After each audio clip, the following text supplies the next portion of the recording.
Hello, I am Mariano Gutierrez Alarcón and welcome to the 12th Man Academy, the show that asks the questions we believe the fans want to know about football. Joining me for this series is well-known and passionate manager Gus Poyet and our voice of the fans, long-suffering supporter Steven Bergwijn. Together, we will get inside the pitch and hope to answer your doubts about managing at the top end of the game, while we get the inside track of being a top-level football manager. In each episode, we get a better understanding of the thoughts, the decision-making, and the philosophies of a top-level coach, from picking a club captain to tactics and team identity as we connect the fans to the manager. In this series, we reference to past events as we use examples that were happening in the football world at the time we recorded this podcast. In this episode, we discuss the what, the how, and the why we talk about football.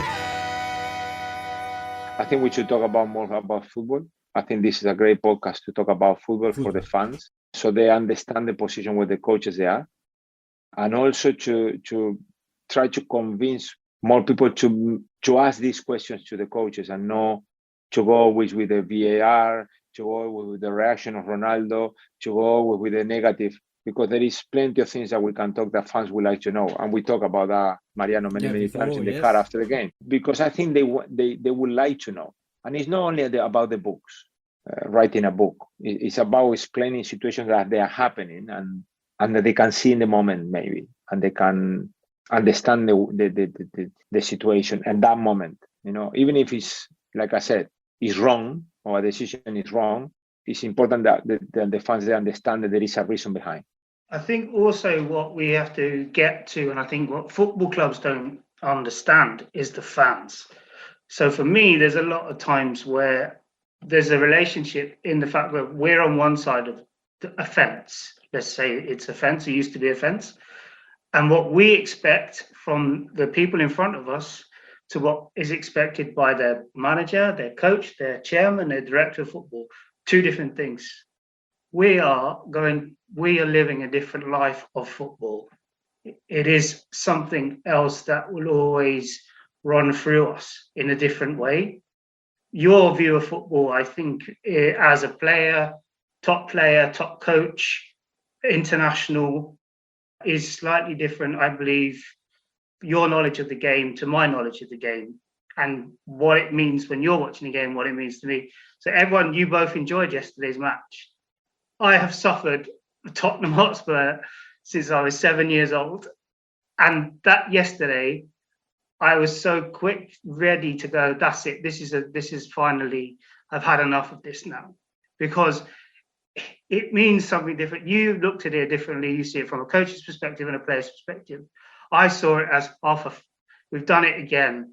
We 9 chances versus 3 chances. They scored twice. We scored at that time by then. Wow. Yeah. I counted on the highlights today. I was just like, this is ridiculous. They scored twice. We were dominant. Everything. It was Leicester were in, and that for me was just like, I've had enough now, and I wanted to turn off and go and watch Netflix. But I would still be wanting to do it, and I only stayed with the game because Mariano was chatting and we were talking football. Thank you very much for considering me. I wasn't a player. I'm not a manager. But you look at it different. Yesterday, we have a different opinion of watching that game. You were like, stay with your team, stay with us. And I was like, no, it's been too much now. The reason is actually at the heart of this podcast. Because when you start talking, like Gus says, when we start talking about the football and we start learning about football, the anxiety that generates, because as you said, the gap between the fans and the football clubs and the manager now is too wide. The knowledge and the money they manage compared to our knowledge and the money we manage, it's astronomical. But it's huge. It's not that at all. I wasn't watching that yesterday in that feeling. That wasn't the feeling. It's a difference. This club are something. It's part of my blood, my DNA. It's inside me. I cut and bleed Tottenham Hotspur. It means so much. It can ruin my day as much as it ruined it. As much as a player is not happy with his performance, the manager's upset. I know that they have that as well. But then it's something else. It's not that I'm not watching it thinking the tactics as such. I'm thinking, I'm looking at it in a different way. Wait. I got great point for you too about the coaching. The manager make a decision, okay? Put Bergwijn. At that moment, maybe someone at home, one of you two say, why Bergwijn now? He's going to leave in January. Or the other one, yeah, but we need a little bit of power. Now, if the game finished in the 92nd minute, the one he didn't like Bergwijn, we say, I told you, he's going to leave, he doesn't care. And the other one, we say, well, but he was trying. Now, because he scored 2 in 90 seconds, 30 seconds, and 97, now the manager is a genius. What a change made the manager. And the reason behind the decision is the same. That's what we need to try to explain the fan. Yeah. Conte sitting in there is losing the game. He make a decision of playing Bergwijn and saying, okay, I'm going to play him for this reason. And then what he thinks he can give is up to the player. If it does happen, it looks a good decision. If it doesn't happen, it's a bad decision. Fair enough. I accept that because that's the concept of the decision. Now, the thing is the reason, because if it's correct or not. Conte many times says about Bergwijn that he likes because he offers to the squad certain characteristics that no other player has in the. But before the game was leaving, Mariano. Yes. Before the game, they said he was always only on the bench because they had not enough players. He was leaving before the end of the transfer window because Ajax wanted. So does he need him? Or now, because he scored 2 goals, he's staying? I don't know. But what's the reason why he scored 2 goals? But for me, he was Spurs. He should have been on earlier. He should have been instead of Winks for Lo Celso. Because Moura was running on empty. He was too narrow. There's no width from Moura up front with Kane. And you could just see if he brings him in, the front three change. But he brought in Lo Celso instead for Winks. And I was like, why has he done that? We need Bergwijn. And then he did. And I was like, it's too late.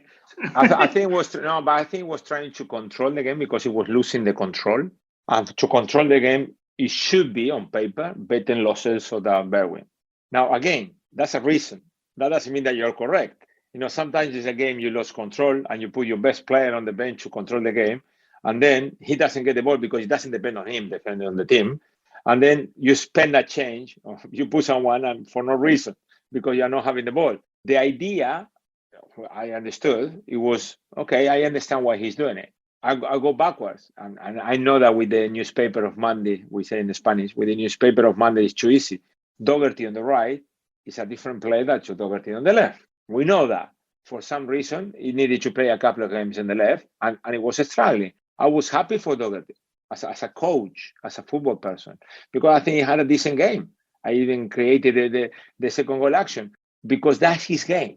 Remember when he was at Wolves, he was not a defender. He was always arriving in the second post and running like crazy. So that's a good way of getting something more from Doherty.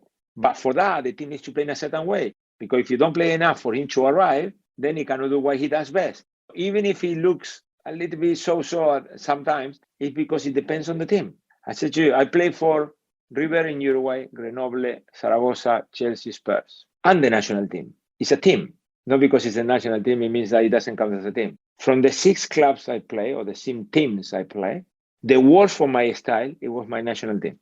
The worst for my style of playing football. Because in River, I had 2 wingers crossing for me. In Grenoble, I was playing with 2 incredible fullbacks, even if I didn't play well. In Zaragoza, I started being an offensive midfielder with so many people wide. The right back was outstanding, crossing for me. Chelsea, and Spurs as well. But then in the national team in Uruguay, everything was through the middle. We didn't have player going one crossing for me. So I was rubbish. Now people will say, why he doesn't perform the same way that he performs in Europe? Because we don't go wide. That's interesting with someone like Celso. Everyone's like, he plays with Messi, Martinez. I'm not sure. Yeah. Why does Lautaro Martinez, he can play. He can keep the ball. He's in contact with the ball. He's creating spaces. He's giving the ball to Messi. We call him round, like proper, with the right weight, the right side. And he looks, wow. And then he goes to Tottenham. And he needs to play in this formation, and he needs to run all over the world, and he throws himself on the floor, and he runs, and he gets it, and he's tired. And every time he gets the ball, he tries to do something, and he looks a different player. But that doesn't mean it's bad, because the system help or goes against a player. But then Lukaku said it. Unfortunately, the system of Chelsea, that playing without wingers, without people crossing, the only one that cross at the moment in Chelsea is Marcos Alonso. Nobody cross. If you don't deliver to Lukaku, all the best. Why did you play 89 million for a player that you're not going to cross after? I mean, the best way to play with Lukaku in a top team that the other team is going to be back is just to cross him from the side. I always say it in Uruguay. In Uruguay, we had a striker, Abreu, big guy, outstanding in the air. And we said, you play Abreu, play winger. Or play fullbacks, they're going to cross. If not, don't play him, because his game is that. That little things that sometimes I would like to tell the fans. Boys, today he plays Carroll. So he's going to play Reguilón and Doherty, or whatever you're saying.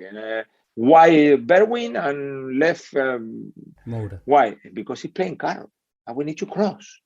So today I cannot play through the middle, because that's not the game for Carroll to go and score goals. It's not difficult. Come on. Now, some people play Carroll and play without wingers and through the middle. We play Diamond and we play in the middle. Well, don't play Carroll, because it's not going to give you nothing. So the characteristics of the player needs to go with the way you want to play football. That's why it's so important when I say to you in October, November, you tell the club, I need this characteristic.